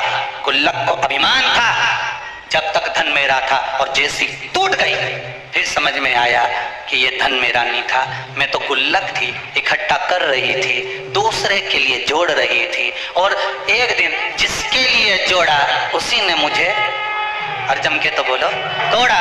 मैंने जिसके लिए जोड़ा उसी ने मुझे तोड़ा, और तोड़ा तो मैंने जिंदगी भर इसी के लिए जोड़ा था, मुझे छोड़ना पड़ेगा, देना पड़ेगा। गुल्लक की कथा नहीं, अपन सब की कथा है। जैसे गुल्लक में 5-5 रुपया, 2-2 रुपया, 10-10 रुपया, 50-50 रुपया, 100-100 रुपया, 1000-1000, 2000, ये सब जोड़ जोड़ कर जो हमने रखा गुल्लक में, उसी तरह हम गुल्लक की तरह है। एक छोटा सा फ्लैट है, खरीद लो, थोड़ा सा बना लो, किसके लिए? बच्चे बड़े होंगे उसमें रहेंगे। गुल्लक की तरह हम भी जोड़ रहे हैं। साड़ी मिली मायके से, नहीं पहनी, अच्छी थी, बेटी के लिए रख, और अच्छी थी, बहू को चढ़ावे में चढ़ा देंगे। रकम ले रही हूँ दिवाली पर, ऐसी रकम लो कि बहू के चढ़ावे में चढ़ जाए, ऐसी रकम लो कि बेटी के काम में आ जाए, ऐसी रकम लो कि छोरा पहन ले, ऐसी रकम लो कि छोरी पहन ले। अब हम गुल्लक की तरह पैसा जोड़ रहे हैं, जोड़ रहे हैं, जोड़ रहे हैं, और जिसके लिए जोड़ा एक दिन उसी ने तोड़ा। जिस चीज का तुमको अहंकार होगा, जिस चीज का तुमको अभिमान होगा, सबसे पहले परमात्मा उसको खींच लेगा।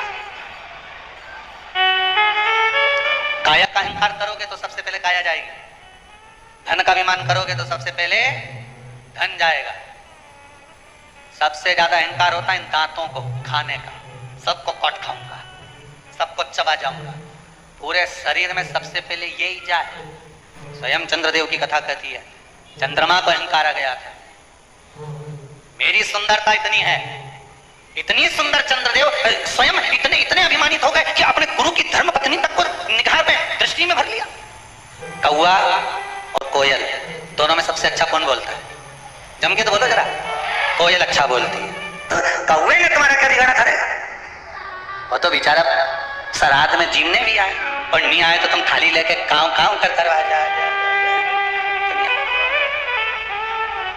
इसके बाद भी तुम्हारा पितरों के नाम से आए जीवने, तो भी तुम्हारे मुंह पे नहीं आया कि कौवा अच्छा बोले। तुम्हारे मुख पे आया तो एक ही बात आई ना, कोयल अच्छा बोले। ना कोयल ने तुम्हें रिश्वत दी, ना मोती दिया, ना लड्डू दिया, ना पेड़ा दिया, ना कपड़े दिलाए, ना एक बार कभी दिवाली पे घूमने गई तुम्हारे साथ। ना वो कोयल कभी तुम्हारे को शॉपिंग मॉल में लेके गई कि कभी एक आध बार हैंडसेट दिला दिया, मोबाइल दिला दिया।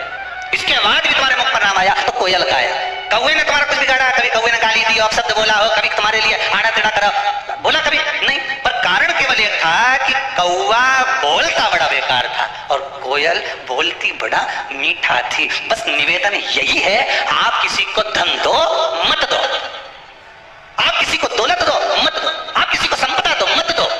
मेरा निवेदन केवल इतना सा है, घर में जितनी माताएं निवास करती हैं, घर में जितनी बहुएं निवास करती हैं, घर में जितने बेटे रहते हैं, घर में जितने बुजुर्ग रहते हैं, उन सब से निवेदन है कि कौवा ना तो किसी का कुछ बिगाड़ता है और कोयल ना किसी को कुछ देती है, तो भी कोयल की बड़ाई होती है। उसी तरह तुम भी कुछ मत दो। रोटी बनाना हो तो बनाओ, नहीं बनाना मत बनाओ, जाओ ने कमरा में सो जाओ, पर मुंडा से जो आवाज निकालो तो कोयल जैसी निकालो, तो दुनिया में तुम्हारा पूछने वाला ढेर हो जाए। कोठी बंगलो वालो सुन लो, जिनको एक मिनट एसी के बिगर नींद नहीं आए, वो संसार में 3 दिन कैसे रहेगा? 3 दिन ही रखते ना। अरे बोले तो सर, एक दिन आग लगाई, दूसरे दिन तक ठंडा हुआ, तीसरे दिन भर के ले गए, छोड़िया। अब 3 दिन जो के मेरे पिताजी के बिना नहीं रह सकता, मैं अपनी माताजी के बिना नहीं रह सकता, मैं अपने बेटे के बिना नहीं रह सकती, मैं अपने परिवार के बिना नहीं रह सकता, वहां आग लगा के छोड़ आएंगे अकेले। हमारा तो निवेदन है, जो जिसको ज्यादा लगे ना कि मैं बिना एसी के नहीं रह सकता, मैं तो कहीं पे भी जाता हूं तो एसी का कमरा चाहिए, एसी का कमरा, उनसे निवेदन है शमशान में जाने से पहले एक एसी लगवा जाना और कह देना ओपनिंग में करूंगा। बिना एसी के कमरे के में नहीं रह सकता, तो शमशान में बिना एसी के एसी लगवा, बेटर से कहते शमशान में एसी लगवा, तो शमशान में कहां लगाऊं? जहां मुर्दा जले ओपनिंग कौन करेगा? जिस दिन मैं आऊंगा सोऊंगा, 3 दिन में ओपनिंग, बस तो लगवा। 3 सोते हुए अच्छे लगते हैं। कौन? जम के बोलो। 3 सोते हुए अच्छे लगते हैं। पहले नंबर पर शेर, दूसरे नंबर पर पियक्कड़। अब हंसे क्यों? अब इसमें हंसने की बात क्या? उसमें सीधी बात। 3 सोते हुए अच्छे लगते हैं। पहले नंबर पर शेर, दूसरे नंबर पर पियक्कड़, तीसरे नंबर पर सांप। ये तीनों जागते हैं तो गड़बड़ी करते हैं, इसलिए ये तीनों जितने सोते रहते हैं इनको देखकर सोता रहे भगवान, सोता रहे। जंगल में शेर सोता रहे तो तुम्हारा कुछ बिगड़े? अरे बोलो बोलो ईमानदारी से। और अगर शेर जग जाए तो बिगड़े ही बिगड़े, फिर तो सुधरेगी। और दूसरे नंबर पर पियक्कड़ सोता रहे, तब तक भगवान इसको थोड़ा सुना देना भगवान। और जो पियक्कड़ उठा फिर तो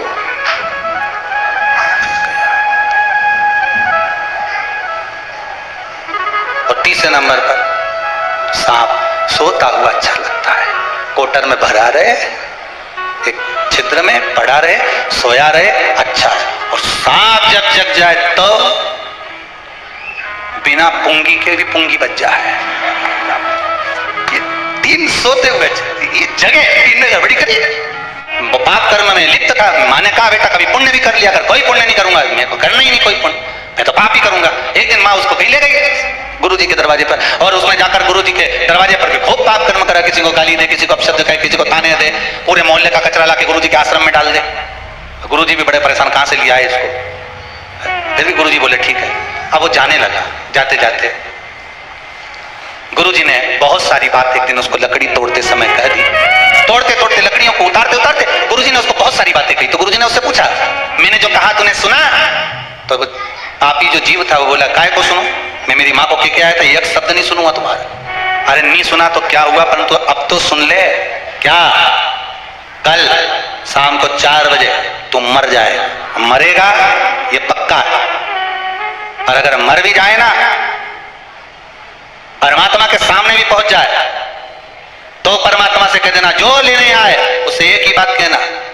वो पूछेंगे तेरे से कि पहले पुण्य भोगेगा कि पाप भोगेगा, तो कह देना पाप भोगूंगा और पुण्य को मुझे मेरी आंखों से देखना। बस इतना कहना और कुछ मत कहना। जा। अब इसको तो लगा कोई गुरुजी कोई सत्य बोलेंगे कि मैं 4 बजे मर जाऊंगा, और जैसे ही 4 बजे दूसरे दिन तो निपटी गया, मर गया। मरकर यमराज की खेत में गया तो यमदूतों ने ले जाकर इसको यमराज के सामने खड़ा करा। यमराज ने कहा बता पुण्य भोगेगा कि पाप भोगेगा? तो क्या पाप तो भोगूंगा पर पुण्य अपनी आंखों से देखूंगा। तो दोनों में से पहले क्या करना चाहता है? तो उसने कहा पाप भोग लेता हूं और पुण्य अपनी आंखों से देख लेता हूं, बस बता दो। अब इतने में यमराज ने कहा ये कोई बात होती कि पुण्य अपनी आंखों से देखेगा? मर गया क्या पुण्य के खाक देखेगा? नहीं, मैं तो अपनी आंखों से देखूंगा। यमराज इसको ले गए।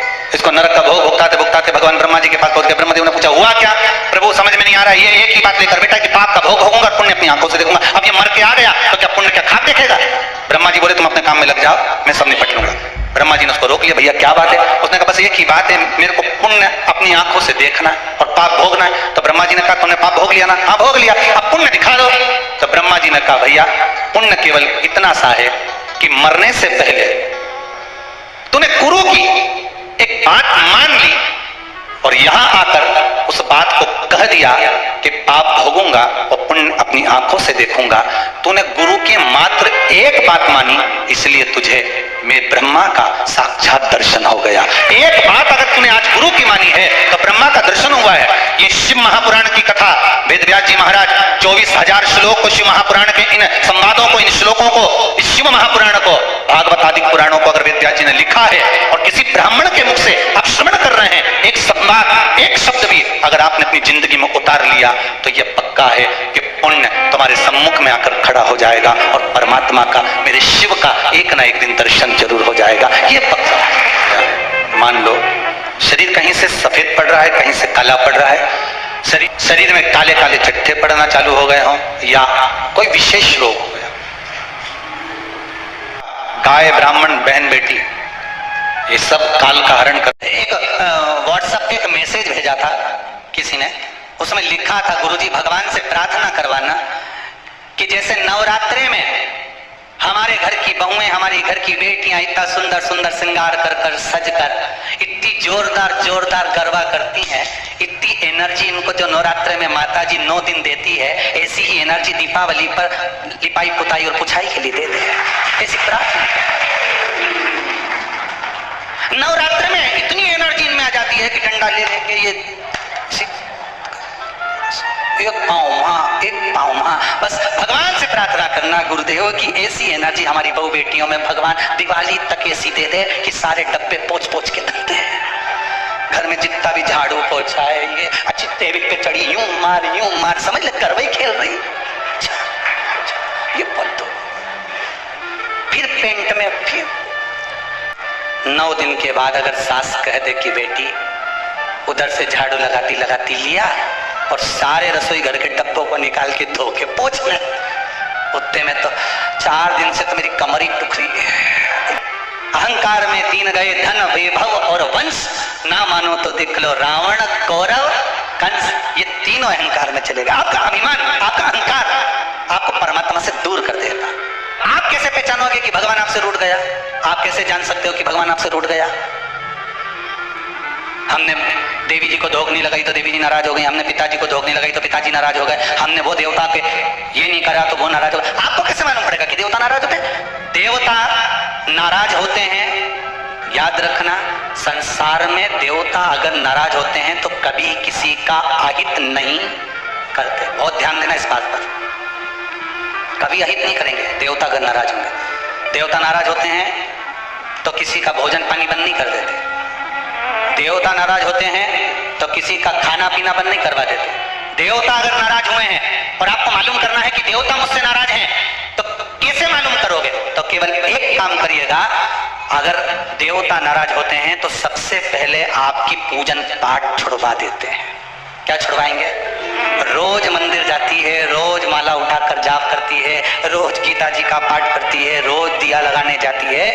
4 दिन 5 दिन 6 दिन 10 दिन अगर आप दिया लगाने नहीं गए, मंदिर नहीं गए, पूजन नहीं करी तो समझ लेना कि देवता मुझसे नाराज हैं, इसलिए मेरा मुंह नहीं देखना।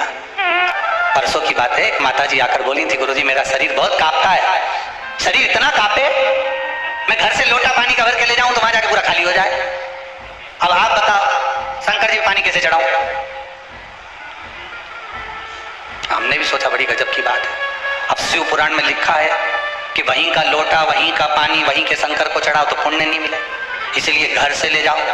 और अगर वहां का चढ़ाओ तो कुछ 1 रुपया पानी का जो भरा होगा, जिसने जिसने मजदूरी करी होगी, जिसने लाया होगा, तो वो पहले दान पेटी में डालो, उसके बाद चढ़ाओ। तो हमने कहा माता जी काम करो, मंदिर में से पानी भर लिया करो। अरे गुरुजी भरने को तो भर लो, पर आपने कहा था थोड़ी सी दक्षिणा चढ़ाओ, मेरे पास तो इतना भी नहीं है कि मैं दक्षिणा चढ़ाऊं। अब बताओ लोटा कैसे लेके जाऊं? हमने मन में सोचा हमें मिले ऐसे प्रश्न। हमने कहा एक काम करो, तुम मंदिर मत जाओ, तुम तो घर में रहो, भगवान का भजन करो, श्री शिवाय नमस्तुभ्यम जपते।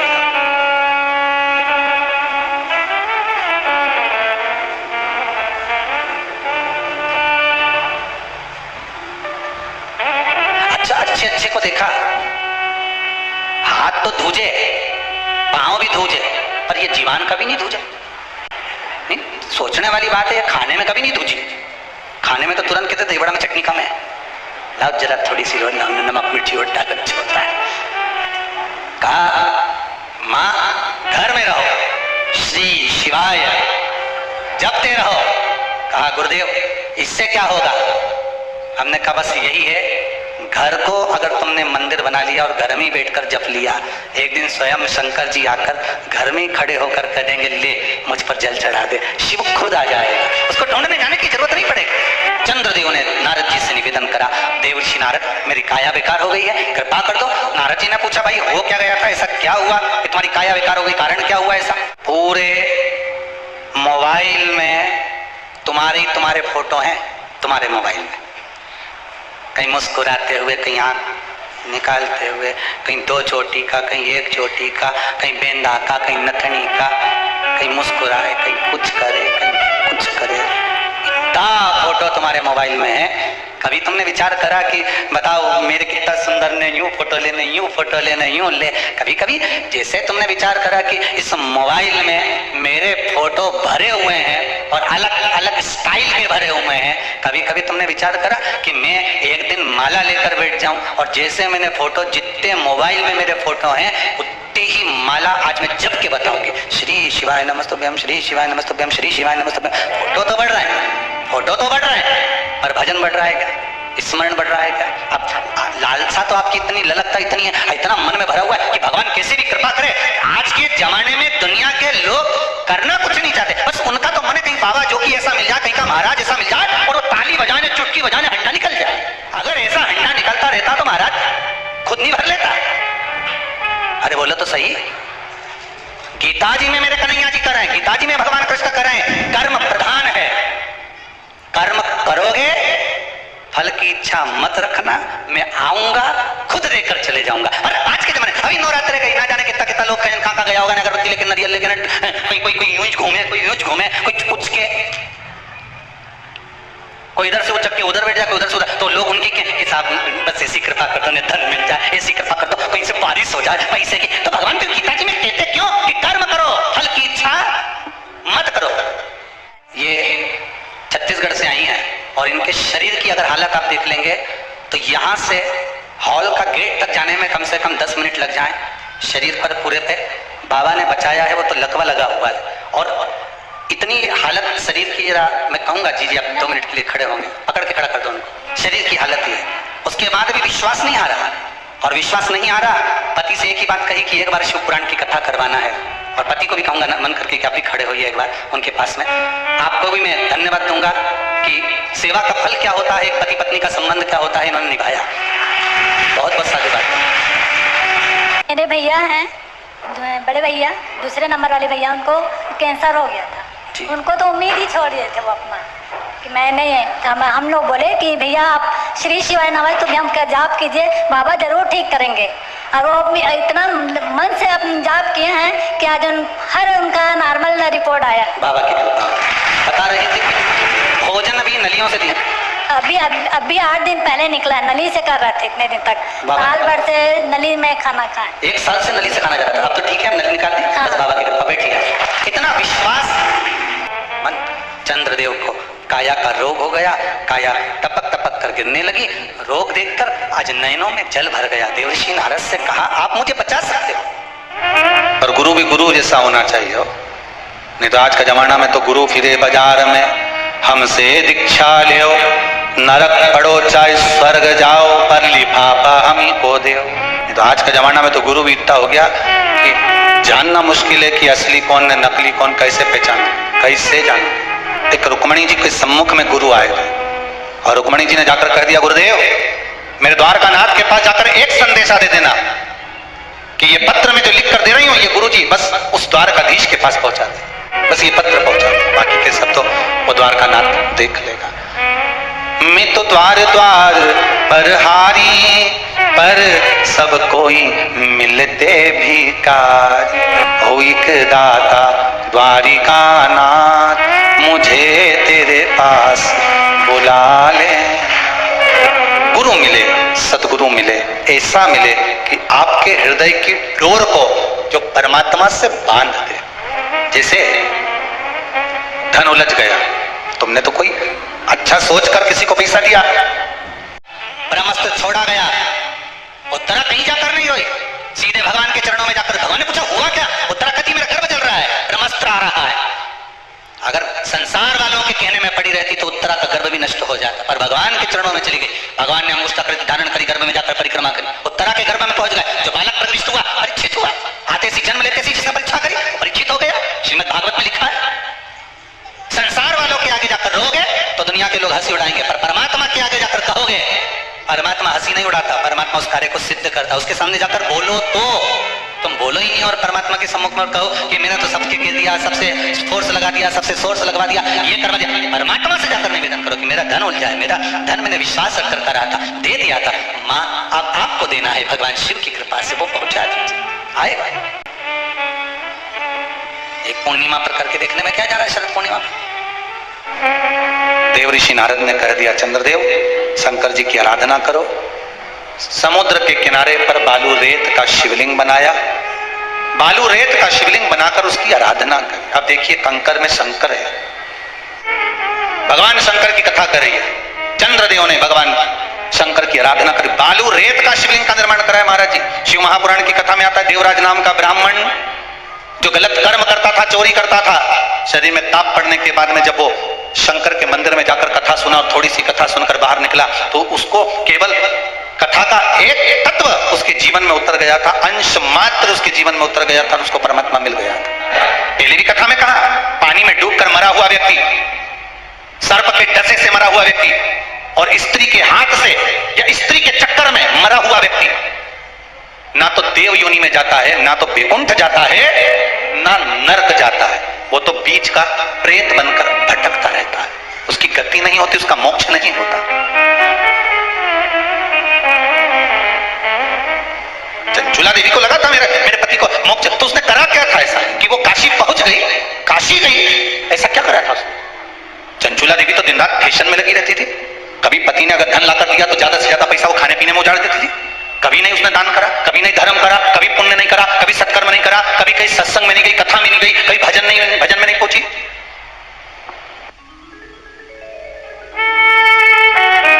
फिर उसने करा क्या?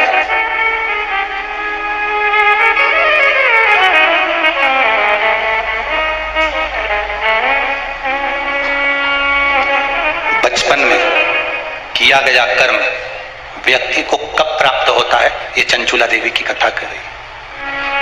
चंचुला देवी की मां भोजन का जब निर्माण करती थी,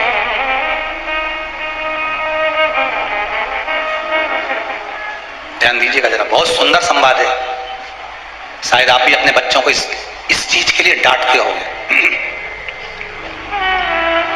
शायद।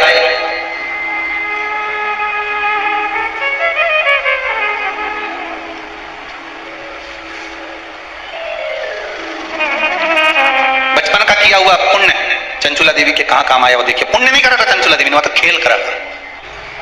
ब्राह्मण के घर में जन्म लिया है चंचुला देवी।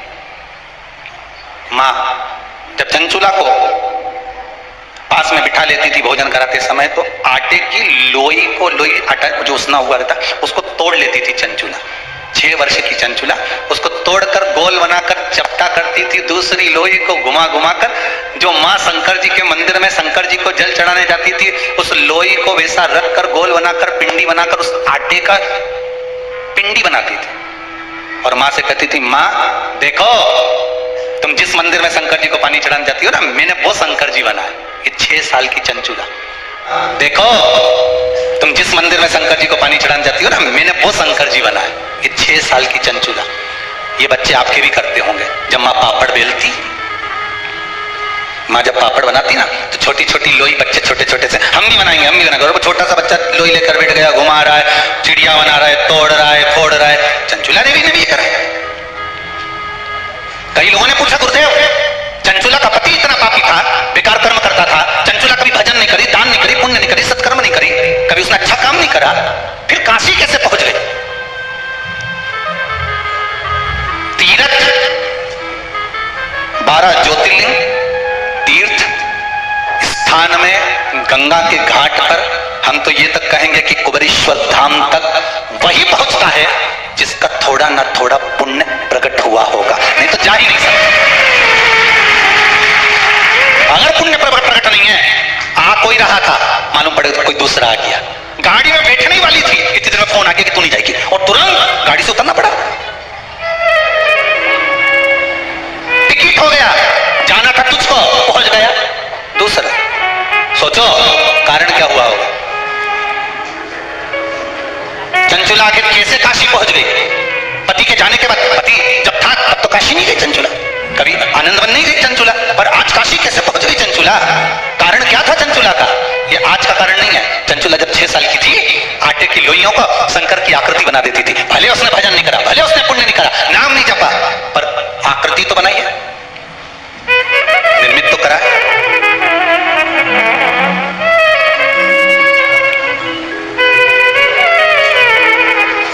यहां कुबेरेश्वर धाम में आकर कई माताओं ने इधर उधर का पत्थर बीन बीन कर सबने अपना अपना बंगला बना दिया। पूरा कुबेरेश्वर धाम में घूम के आना, बंगला ही बंगला मिलेगा। और पत्थर का काम करने वाले परेशान इनके बंगले के चक्कर में, वो पत्थर काट के रखते ही उठा के बंगला बन जाते हैं। अरे यहां आकर बंगला बनाने से अच्छा है कहीं मिट्टी मिल जाए तो शिवलिंग बना लो रे।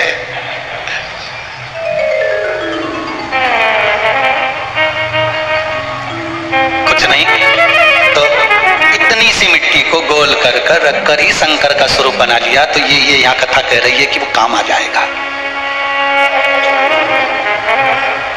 कोटी बंगलो वालों सुन लो, एक दिन ऐसा धन दौलत और माल खजाना सभी पड़ा। अब चंचुला देवी का पति प्राण छोड़कर चले गया, कितना धन, कितना वैभव, कितनी सत्ता थी बिंदु के पास में, चोरी का ढेर धन पड़ा हुआ था, भोग कर सका नहीं, सुख भोग सका नहीं, मिला कुछ नहीं। ऐसा नहीं है, अभी दिवाली पे तुम लोग सफाई करोगे ना तो तुम्हारे घर में भी देखना इतना सामान, राम जी राम, कितना पड़ा, इतना कपड़ा अलमारी में धूप में सुखाओ, इतनी साड़ी, ये तो मैंने पहनी ही नहीं, आज ही दिखी, कहां रखी थी, निकली। इतना सामान, छोटे से मकान में इतना इतना इतना सामान। अब मन में सोचना जरा, सामान इतना सारा है और पल की खबर नहीं है, निपटी गई कल की कल। तो अब साड़ी कैसे पहनेगी? सामान ढेर भरा, इसका क्या होगा? क्या भरोसा? साथ देती नहीं ये किसी का, क्या भरोसा है इससे, क्या भरोसा? इसलिए बारंबार कहते हैं भजन करो, स्मरण करो, मंत्र जाप करो, नाम जाप करो, भगवान की भक्ति में डूबे रहो। कुछ नहीं जपना, श्री शिवाय नमस्तुभ्यम ही बोल लिया बहुत है, राम बोल लो, कृष्ण बोल लो, कुछ तो जपो, कुछ तो जपो। भरोसा नहीं जीवन का।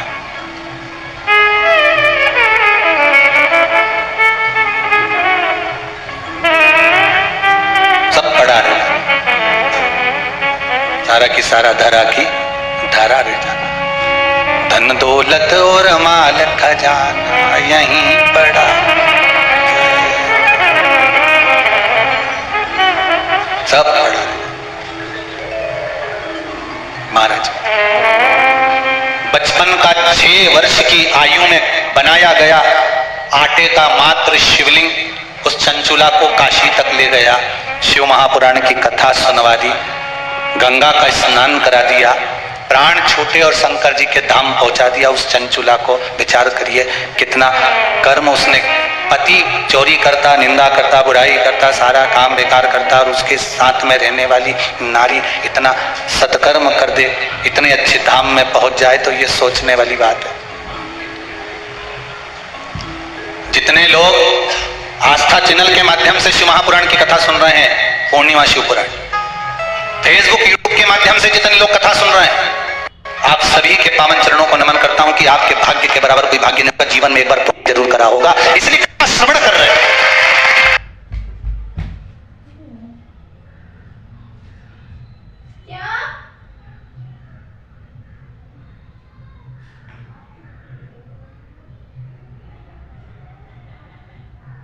शंकर की कथा में मन लगाना बड़ा कठिन है साहब।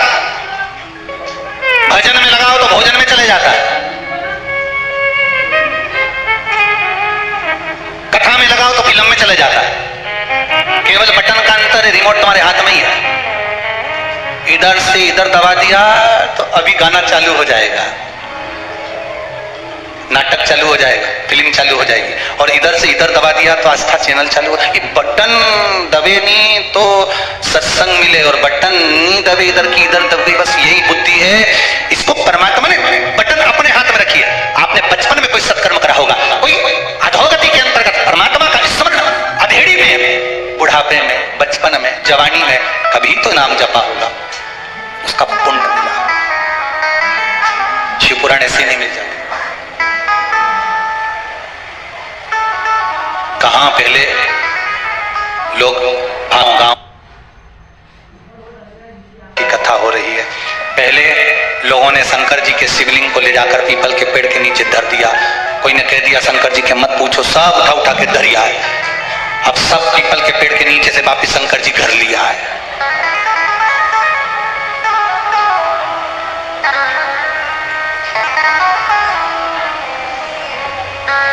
फिर निवेदन करूंगा, जिनको प्रैक्टिकल करने का शौक हो, एक प्रैक्टिकल जरूर करना।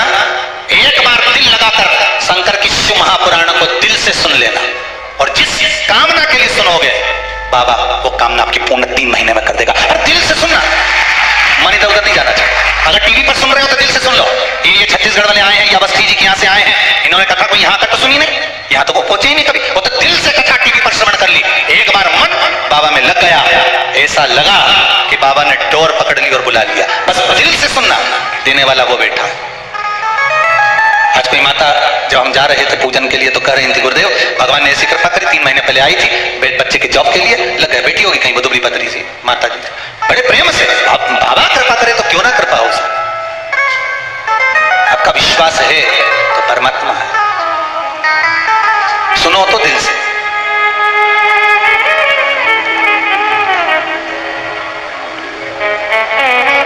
तुम किसी से फोन पे बात कर रहे हो, बोलो तो सही।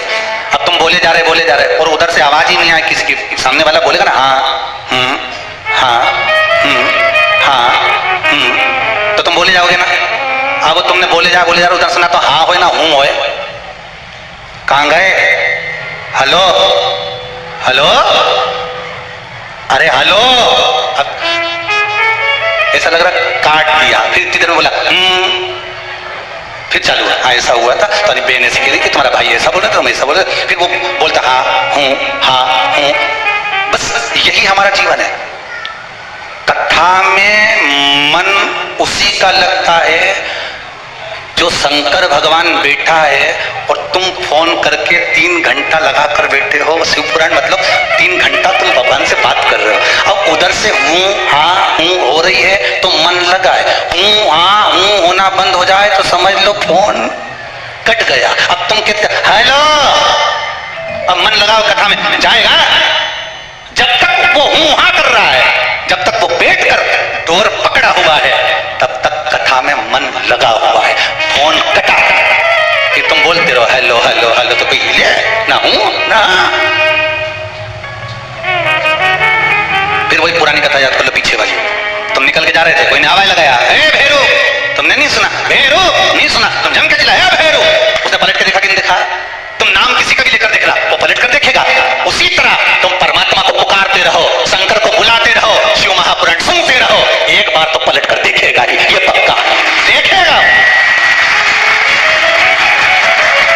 हारिए ना हिम्मत, विसारिए ना आराम। कौन कहता है कि काम नहीं होगा? कर्म कर। भगवान गीता जी में कह रहा है, इनके चक्कर में मत पड़ के नरियल लेके पहुंच गया, घूम गया, कृपा कर दो कि इसे हंडा निकाल दो। हंडा निकालने वाले खुद ही निकल गए, पर हंडा नहीं निकला। खोद रहे थे जमीन, गिर गई दीवार। पूछा महाराज कहां गए, तो के अंदर ही दब गए, निपट गए। ये हंडा वंडा के चक्कर में मत रहना।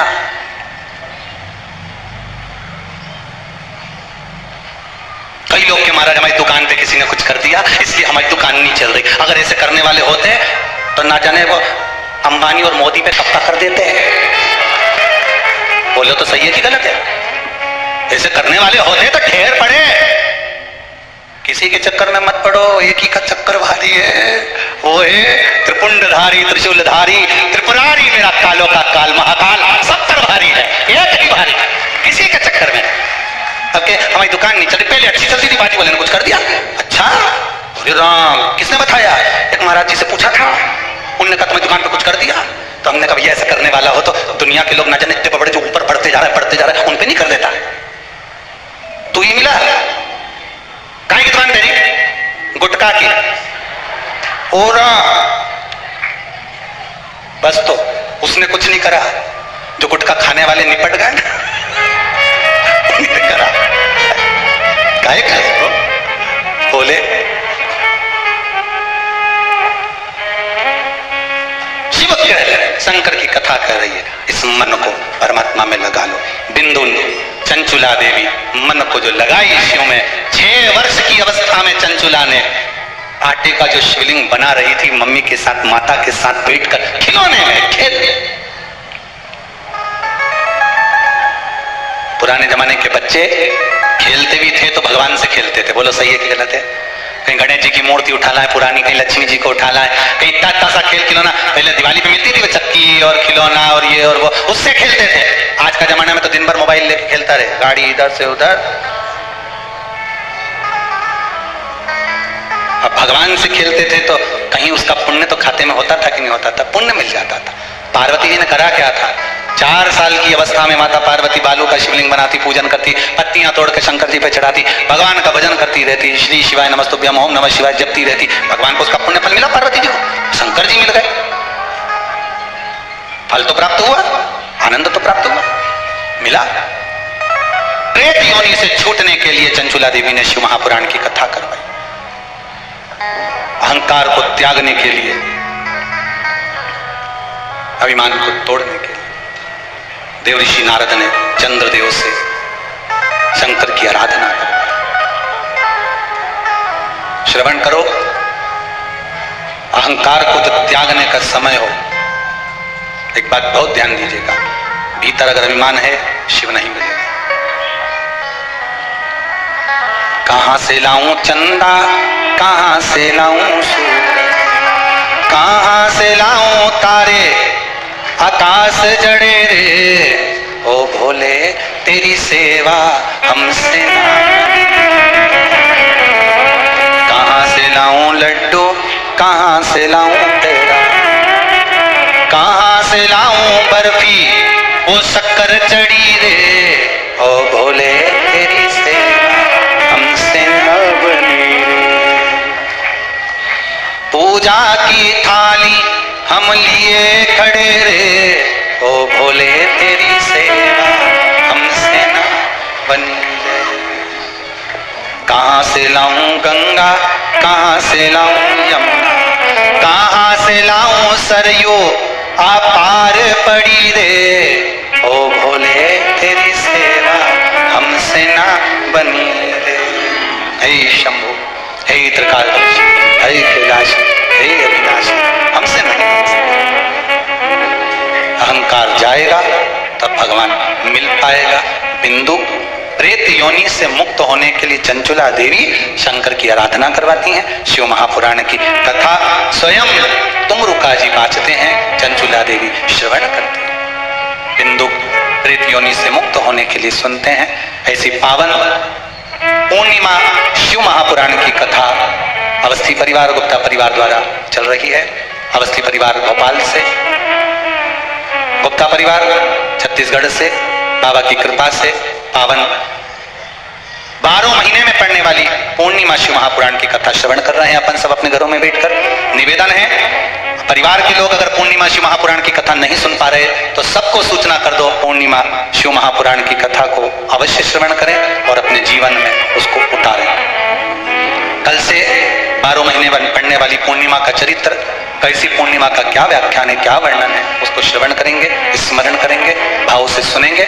आज की कथा को यहाँ विराम की ओर लेते हैं, कल कथा में फिर आगे बढ़ेंगे। सुंदर सुंदर चरित्रों का स्मरण करते हुए सुंदर भगवान शंकर के द्वार पर भगवान शिव ईश्वर जी और माता पार्वती गौरा जी बनकर बड़े आनंद से, ईश्वर जी और गौरा जी गणगौर बनकर भगवान आनंद से कथा श्रवण करने